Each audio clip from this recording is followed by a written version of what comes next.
En Mauritanie, le Premier ministre a présenté la démission de son gouvernement ce jeudi. La démission intervient au lendemain de la remise à la justice du rapport d'une commission parlementaire sur la gestion de l'ancien président.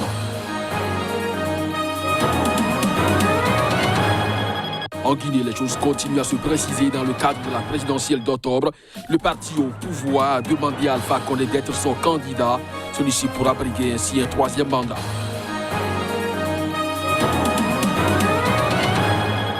Lutte contre la pandémie de coronavirus en Guinée équatoriale. Le pays a assoupli jeudi les mesures de restriction prises.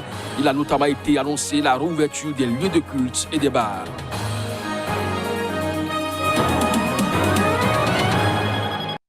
C'est là les grands titres à développer au cours de cette édition. Bonjour à chacun, bonjour à tous et bienvenue en Mauritanie. Le Premier ministre a présenté la démission de son gouvernement ce jeudi. Ismaël Sidia a été aussitôt remplacé par Mohamed Ould Bilal. La démission intervient au lendemain de la remise à la justice du rapport d'une commission parlementaire sur la gestion de l'ancien président Mohamed Ould Abdelaziz. Reportage. Le chef de l'État mauritanien Mohamed Ould Cheikh El Ghazouani a d'abord reçu son Premier ministre Ismaël Ould Cheikh Sidia, qui lui a présenté la démission de son gouvernement selon l'agence mauritanienne d'information. Avant d'être nommé Premier ministre en août 2019, Sidia avait été entre 2009 et 2014 ministre de l'Habitat et de l'Emploi sous la présidence de Mohamed Ould Abdelaziz. Mohamed Ould Cheikh El Ghazouani a dans la foulée nommé un nouveau Premier ministre, Mohamed Ould Bilal, et l'a chargé de former un nouveau gouvernement selon une source officielle à la présidence. Jusqu'ici conseiller à la primature du Premier ministre, Ould Bilal avait été plusieurs fois ministre sous l'ancien président civil Sidi Ould Cheikh Abdalahi, déposé en 2008 par un putsch mené par Mohamed Ould Abdelaziz. Ce remaniement, dont les raisons n'ont pas été expliquées officiellement, intervient au lendemain de la transmission à la justice d'un rapport d'une commission d'enquête parlementaire sur la gestion de l'ex-président Aziz. Parmi ces dossiers figurent la gestion des revenus pétroliers, la vente de domaines de l'État à Nouakchott, la liquidation d'une société publique qui assurait l'approvisionnement du pays en denrées alimentaires ou encore les activités d'une société de pêche chinoise selon des sources parlementaires. En Guinée, les choses continuent à se préciser dans le cadre de la présidentielle d'octobre prochain. Le parti du chef de l'État lui a demandé ce jeudi d'être son candidat. Alpha Condé pourrait ainsi briguer un troisième mandat malgré la vague de contestation que cette perspective a suscité dans le pays depuis des mois. Le parti au pouvoir en Guinée était en conclave mercredi pour la désignation de son candidat à la prochaine élection présidentielle. Des interventions, il ressort qu'il faille faire un plaidoyer en direction du président Alpha Condé, ce qui consiste à lui demander de bien vouloir accepter la volonté du peuple d'être le candidat unique du RPG. Cette déclaration a été faite devant les délégués du Rassemblement du peuple de Guinée par la députée chargée de la synthèse des travaux de la Convention. Les quelques 350 cadres réunis ont multiplié les éloges au chef de l'État, absent de la Convention. Il n'était pas clair si le chef de l'État viendra s'exprimer devant ses militants lors de la reprise des travaux de la Convention. Élu en 2010 et réélu en 2015, Alpha Condé ne s'est jusqu'à présent pas formellement porté candidat à un troisième mandat, répétant depuis des mois que c'est son parti qui décidera. La constitution guinéenne limite le nombre de mandats à 2, mais l'adoption en début d'année d'une nouvelle loi fondamentale lors d'un référendum boycotté par l'opposition permet au président de remettre les compteurs à zéro selon ses partisans. Il faut rappeler que le chef de l'État a de nombreuses reprises critiqué la limitation à 2 du nombre de mandats autorisés, la qualifiant d'injuste. Alpha Condé, ancien opposant historique, est devenu en 2010 le premier président démocratiquement élu. Nous vous proposons de suivre ici quelques réactions au terme de cette convention qui a porté son choix sur le président sortant, Alpha Condé. C'est le point de départ aujourd'hui d'un nouvel avenir promoteur et radieux pour la Guinée et les Guinéens. Et nous sommes fiers, nous ensemble, nous sommes fiers d'être le vecteur de cette nouvelle espérance pour notre pays et pour notre peuple. Alpha Condé, ce n'est pas seulement le choix du RPG Arc-en-Ciel, c'est le choix de tout un peuple. Parce que pour l'instant en Guinée, je le dis, cela n'engage que moi. Haut et fort, Alpha Condé n'a pas de remplaçant. On a vu que Alpha Condé est le meilleur choix. Ce qu'il a fait pendant ces 10 ans, aucun président n'a fait dans ce pays-là. C'est un homme de progrès. C'est un homme qui a fait ses preuves. Et on l'a vu. Alors pourquoi ne pas le laisser travailler?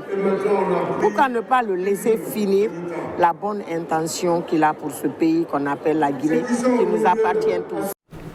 Au Sénégal, 6 suspects ont été arrêtés par la gendarmerie après l'attaque du siège du quotidien Les Échos.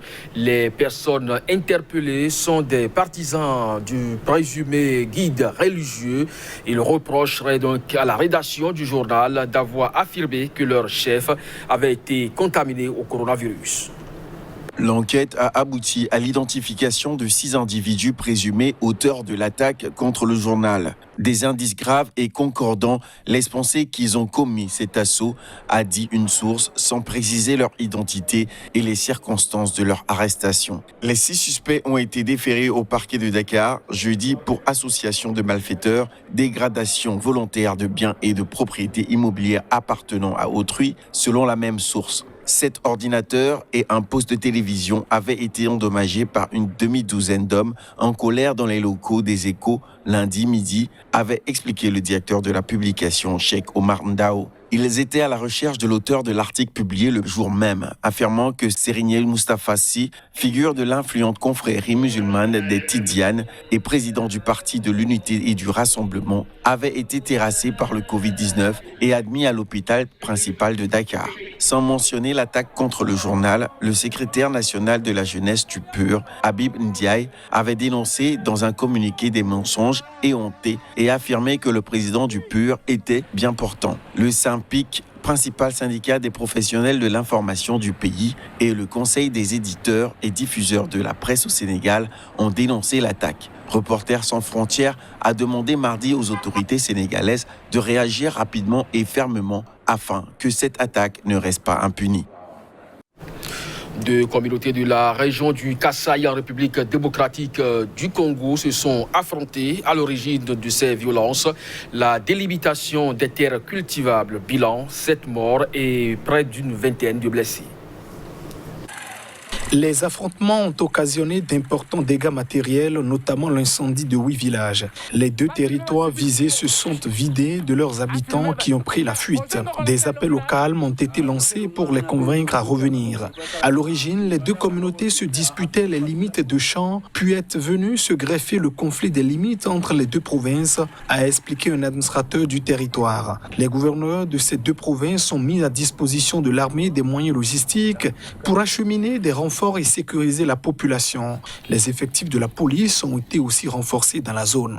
Une équipe de la mission de l'ONU en RD, la MONUSCO, est également arrivée sur place pour évaluer la situation, a-t-on appris de sources officielles. La région du Kasaï avait été secouée par des violences meurtrières provoquées par la rébellion Kamwina Nsapu, du nom du chef coutumier tué dans une opération militaire et des forces de sécurité en 2016 et 2017. Des violences avaient fait au moins 3400 morts et plusieurs milliers de déplacés.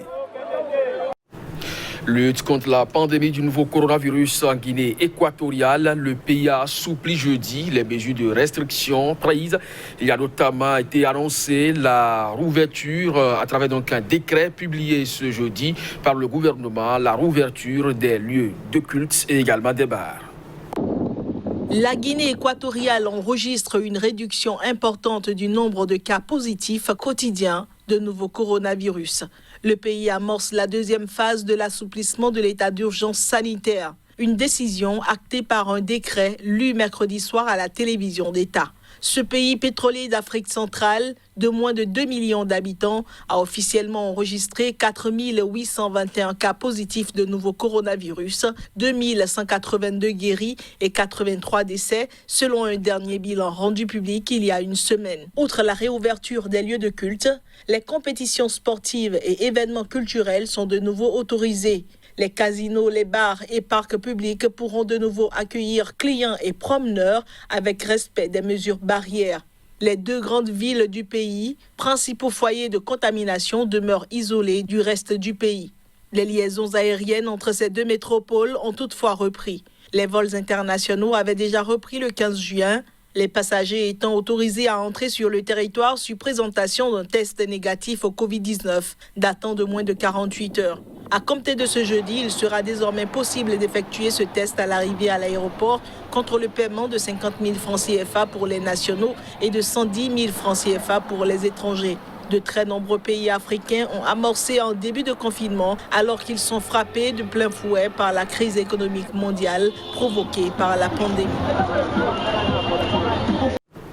Dans une école de filles à Lagos, les élèves devant passer des examens sont de retour en classe après la rouverture partielle des écoles au Nigeria.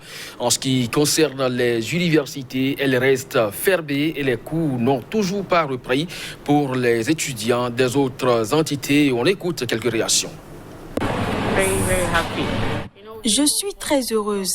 Ça fait plus de 5 mois qu'on est à la maison et on aurait dû passer nos examens en avril. À cause de la pandémie, on n'a pas pu écrire. Alors maintenant, je suis très heureuse de rentrer en classe.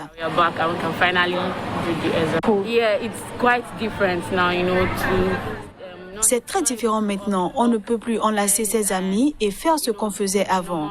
Maintenant, on doit mettre nos masques, s'éviter, respecter la distanciation sociale et se laver les mains régulièrement. Tout a changé.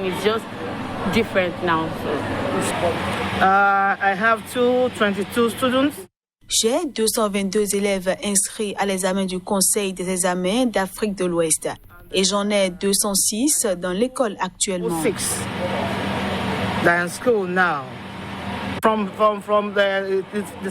Depuis la 2e semaine de la pandémie en mars, on fait des cours à distance, à la fois à la télévision, à la radio et même sur WhatsApp et Telegram. Les leçons se poursuivent. Le coronavirus est bien réel. Les étudiants en sont donc conscients. Ils n'ont donc pas à se plaindre parce que c'est la nouvelle norme. Il faut le faire pour rester en vie parce que personne ne veut mourir. Et voilà qui referme cette édition. Merci à vous de nous avoir suivis. Très bonne journée en compagnie de nos programmes. À très bientôt.